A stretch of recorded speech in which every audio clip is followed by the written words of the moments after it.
Assalamualaikum warahmatullahi wabarakatuh. Perkenalkan, nama saya Astri Arum dengan NIM 4512421003. Di sini saya akan memaparkan video pembelajaran mengenai kearifan lokal suku Samin. Materi bahasan yang akan dibahas mengenai kearifan lokal suku Samin yaitu penjelasan mengenai suku Samin, alam dan lingkungan dari suku Samin, kearifan lokal suku Samin, pola kehidupan suku Samin, dan pengaruh kearifan lokal suku Samin terhadap lingkungan. Yang pertama, ada penjelasan suku Samin. Suku Samin merupakan salah satu suku yang tersebar di wilayah Blora dan Pati. Ajaran suku Samin sendiri juga disebut sebagai sedulur sikap. Ajaran Saminisme pertama kali muncul di wilayah Blora, tepatnya di daerah Klopo Dhuwur, Blora, Jawa Tengah, yang pada saat itu dipimpin oleh Samin Suro Sentiko, yang merupakan putra dari Bupati Blora yang berkuasa pada tahun 1802 hingga 1826. Nah, gambar di samping merupakan Samin Suro Sentiko. Lalu gerakan Samin sendiri merupakan gerakan yang sebenarnya gerakan untuk melawan penjajah Belanda di saat itu. Gerakan Samin juga termasuk dalam gerakan fenomenal sosial yang terbesar di kawasan Asia Tenggara. Kehadiran dari kelompok Samin sendiri memberikan pengaruh yang cukup signifikan terhadap perlawanan kepada para penguasa penjajah Belanda di saat itu. Dalam gerakan tersebut, suku Samin tidak melakukan tindak kekerasan terhadap penjajah Belanda. Mereka mewujudkan perlawanan mereka dengan cara ritualisme, mistisisme, dan isolasi diri. Hal-hal tersebut meliputi dengan cara melontarkan kritik terhadap penguasa pribumi yang pada saat itu wibawanya merosot, lalu menolak membayar pajak yang sudah ditetapkan oleh pemerintah Belanda pada saat itu, menolak segala peraturan yang telah ditetapkan oleh pemerintah Belanda pada masa itu, dan mempersiapkan pemuda-pemuda Samin dengan olah kanuragan untuk melawan penjajah Belanda. Selanjutnya, wilayah persebaran suku Samin yaitu berada di wilayah Klopo Dhuwur, Blora, lalu tersebar ke daerah pegunungan Kendeng, selanjutnya di daerah Pati, tepatnya di wilayah Sukolilo, Kudus, dan menyebar hingga ke Provinsi Jawa Timur termasuk Lamongan, Bojonegoro, dan sekitar pantai utara Pulau Jawa. Masyarakat Samin sendiri baru mengakui adanya negara Indonesia pada tahun 70-an. Jumlah dari suku Samin sendiri sebenarnya tidak banyak, dan masyarakat suku Samin mendominasi atau bermukim di daerah pegunungan Kendeng, yaitu di perbatasan antara wilayah Provinsi Jawa Tengah dan Jawa Timur. Di pegunungan Kendeng sendiri, dulunya merupakan pegunungan yang sangat lebat, terutama pada pohon jatinya, sehingga suku Samin yang berada di wilayah pegunungan Kendeng memanfaatkan hasil alam yang ada di pegunungan Kendeng untuk kebutuhan sehari-hari mereka. Contohnya, di pegunungan Kendeng terdapat sumber mata air yang dapat mengairi sawah seluas 15.873 hektar. Jadi, hampir sebagian besar mata pencaharian masyarakat Samin yaitu dengan bertani atau berladang. Maka dari itu, suku Samin memiliki aturan-aturan adat tersendiri yang harus dipatuhi oleh petani Samin dalam menjalankan sistem pertanian. Contohnya yaitu menanam tumbuhan palawija di sela-sela pohon jati, Hampir sebagian besar mata pencarian masyarakat Samin yaitu dengan bertani atau berladang. Maka dari itu, suku Samin memiliki beberapa aturan adat yang harus dipatuhi oleh petani Samin dalam menjalankan sistem pertanian. Aturan tersebut juga dapat dikategorikan dalam kearifan lokal dari suku Samin. Yang pertama, yaitu mempertahankan lahan warisan yang diturunkan secara turun-temurun.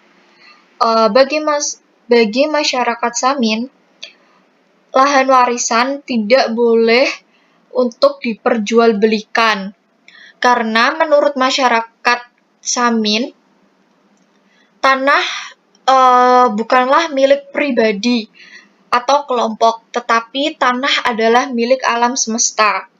Sehingga tanah tidak diperbolehkan untuk dijual belikan kepada orang lain.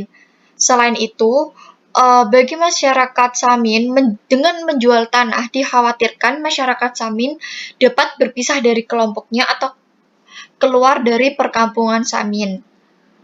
Lalu yang kedua yaitu tidak menjual seluruh hasil panennya. Petani Samin menanam padi sebagai tanaman yang wajib ditanam. Selain itu, terdapat ketela dan jagung.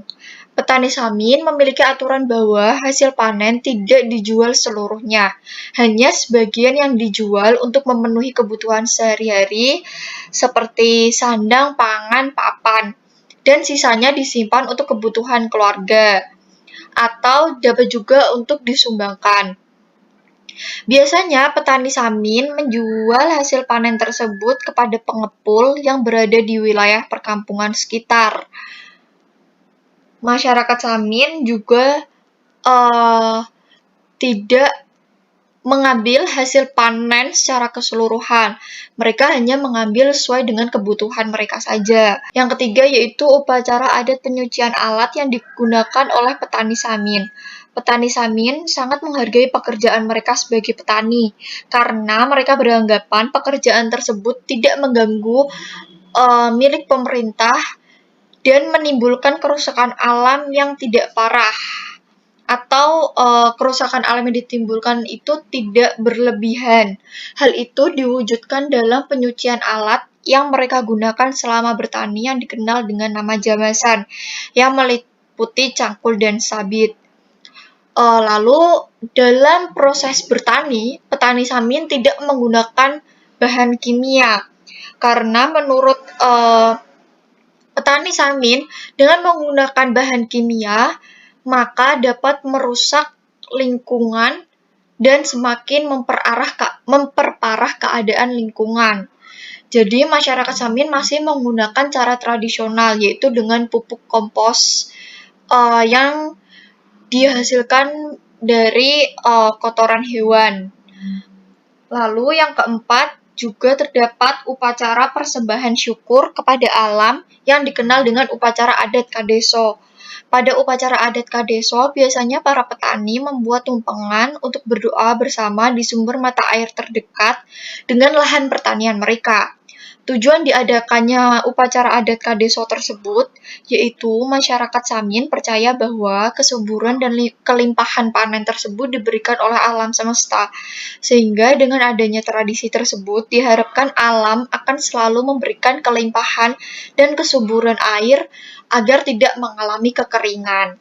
Upacara Kadeso dilakukan setahun sekali pada bulan Juli menurut penanggalan Jawa. Nah, ini salah satu gambar contoh masyarakat Samin dalam menolak pembangunan pabrik semen di daerah Pati, tepatnya di wilayah Sukolilo. Mereka beranggapan bahwa jika membangun pabrik semen di daerah tersebut, maka dapat membahayakan lingkungan di daerah Pegunungan Kendeng tepatnya. Menurut masyarakat Samin atau sedulur sikap, pembangunan pabrik semen yang bertujuan untuk mensejahterakan masyarakat tidak sesuai dengan pemahaman oleh sedulur sikap.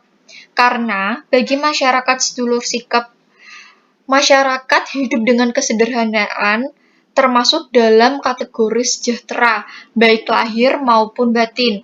Sehingga pembangunan semen di wilayah tersebut dinilai dapat merusak lingkungan akibat pengerukan batu kapur dan pencemaran air di lingkungan tersebut, sehingga dapat membuat masyarakat di sekitarnya ikut menderita. Jadi dapat disimpulkan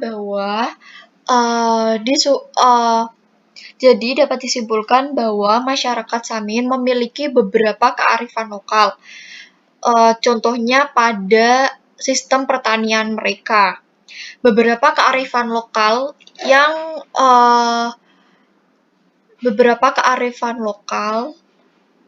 dalam upaya konservasi lingkungan yang telah dilakukan oleh masyarakat Samin, yaitu 1.